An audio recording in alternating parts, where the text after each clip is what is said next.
Good morning and welcome to day 29 of NaNoWriMo. Since I'm not gonna write today, maybe like a sentence or two, just so I can get that 30-day badge, I am finally gonna do the writing rituals tag that the lovely Kate Cavanaugh tagged me in.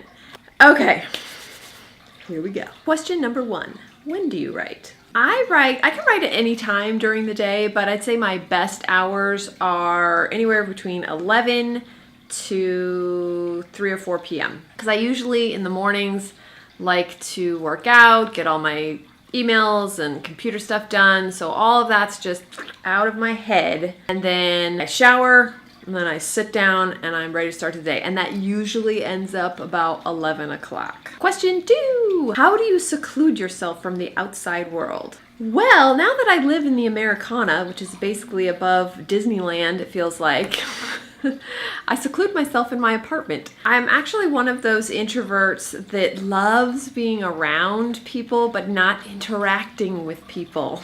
I mean, if it's people I know, I love interacting with them, but I mean just strangers. So usually just staying at home. I've created little nooks in my house, like behind me. This is my little writing nook. This is actually a desk. Comes down. And I'm surrounded by all my books and my fantasy stuff. 3, how do I review what I wrote the previous day? I don't. I can't do that. I can't edit as I go. I'm a first draft vomiter, puker, so I guess as much as review as possible is maybe I'll read through it. But even then, sometimes I don't. I mean, my outlines are so specific and so laid out that unless I deviate from them completely, in which I'll have to re-outline anyway, I pretty much know what I wrote. I don't really want to go over it until I'm done. Like, I'm not the kind of person that'd be like, here, read a chapter. I will never do that, because sometimes I make changes at the very end of the book and then have to go through and thread through whatever change I made all the way back to the beginning. So I never want to share anything until I am done with my edit. So, yeah, I don't review until I'm done. What song is my go-to when I'm feeling uninspired? You know, this is strange. When I was younger, I used to listen to soundtracks all the time. Nothing with words, just, you know, I had my favorite composers, you know, James Horner, R.I.P., Vangelis, Alan Silvestri. I mean, I had like, you know, John Williams. The list goes on. I would always listen to soundtracks, but in the last decade or so, at least with writing books, I don't listen to music. Music is a distraction, which I know sounds weird that I love being in cafes with lots of people. For some reason, that's not a distraction for me. That's actually just ambiance, and I love that. There's nothing specific about it to pull my head away. But music, it's like, boom, all I'm thinking about is that song. I don't really listen to music when I write, and I don't really listen to music to get inspired. I'm sorry. I love music, though.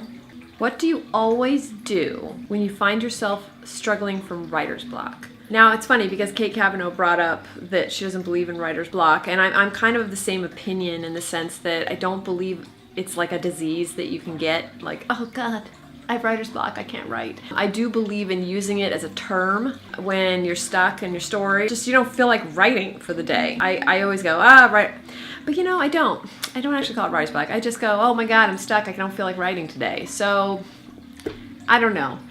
But when I don't feel like writing and I need to write, like this NaNoWriMo when I had 200 words and I needed to do 5,000 that day, and I did not feel like writing at all in any way, shape, or form. This is where I use props. Oh, it's right here. I pulled out my dragon-scaled dragon cup.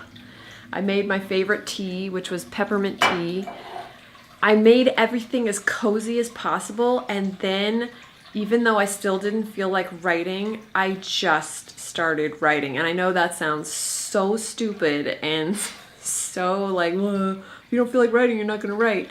But that's so not true. Sometimes I feel like I don't want to write at all, but you can still write. It may not be the greatest, but then sometimes you end up with your best work. Like the other day when I came up with the whole revolution that changed the entire ending of my book. I did not want to write that day. I was done. I did not want to write at all. But I started writing and whoosh, my characters took me in a way that I was not expecting, and my book ended up being better for it. So sometimes what people call writer's block was just that feeling that you just do not feel like writing.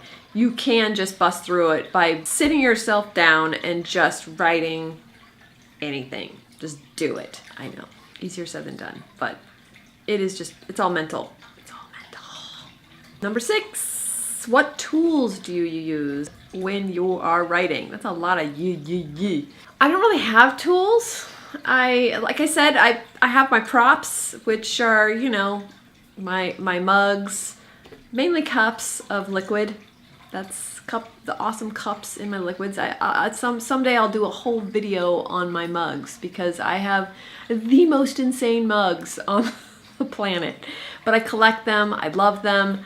I like props. I like when I look over and like my new dragon hide. I love looking over and seeing a dragon scale cup. Like it makes me feel all warm and fuzzy, and it gets me in that cozy, I'm about to write something mode. So I would say my tools are my mugs. Number 7, what's the one thing you can't live without during a writing session? My laptop. Well, that's not true. I used to write all my screenplays by hand in notebooks. I didn't have a laptop. I still have them too. I have like this stack of screenplays that I wrote in little spirally things, that you'd get for 99 cents at Save On. Because the thing is, I like to write in cafes, so I want to be mobile. So that's why I wrote in notebooks. And then I would come home and I had a desktop computer and then I'd type everything in, which is a big pain in the butt, and I'm so glad I have a laptop. Number 8, how do you fuel yourself during a writing session? Trader Joe's dark chocolate almonds. I can't have sugar, a lot of sugar.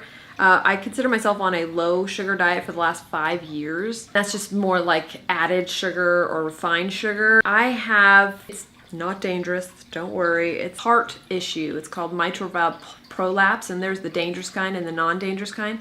And I have the non-dangerous kind. But what it does is it makes your heart flutter randomly. And it really sucks because you don't realize, you just sort of take for granted that your heart beats on its own.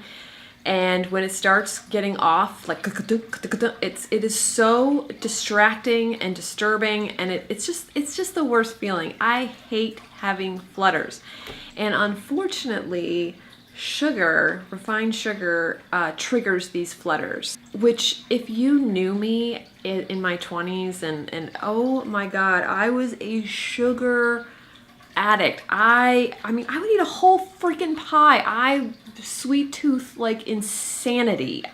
When I had coffee, I would put like this much sugar in. So for me to give up sugar was a very difficult process, but I feel so much better. So the only sugar I can have is dark chocolate, because dark chocolate doesn't have a lot of sugar in it, and it is full of magnesium, and magnesium is the right type of metal that will actually keep your heart beating normal. So for me, it's a win-win. I get a little bit of the sweetness from the dark chocolate. Now, granted, it has to be a higher percentage, like a 72% or higher. The reason why I get dark chocolate almonds is because almonds are also full of magnesium. So I get yummy sweetness, and so I satisfy my sweet tooth, but I also get the magnesium that helps my heart. That is my one moment of pure joy during the day. And I save that moment for when I'm writing. So I will not only be looking forward to writing, but I also look forward to eating my dark chocolate almonds. That's my fuel. And number 9, how do you know when you're done writing? Oh, I think as writers, we all know when we're done writing. You just know, you're done. I don't want to write anymore. But this goes back to the writer's block comment, because sometimes when you know you're done, sometimes you have to keep going. How do I know when I'm done writing a novel or a story? Like I said, I'm an outliner. I know I'm done when I reach the end of the outline, but it's also just a feeling. I know when a book is done. Sometimes it ends before I thought it was going to. And sometimes I keep on writing and I'm like, okay, it's gonna end soon. Okay, it's going on, and why am I keep typing? Why are they still talking? You guys, know when to clear a room. This is done. And then the moment will come and I'll say, oh, okay, that's what I was waiting for. Here we go. So that's it. Those are my writing rituals. Thank you, Kate Kavanaugh, for tagging me. That was really fun. I hope you guys are still plowing away at NaNoWriMo, or if you're finished, congratulations, relax and enjoy the day. Thank you so much for watching, and I will see you tomorrow.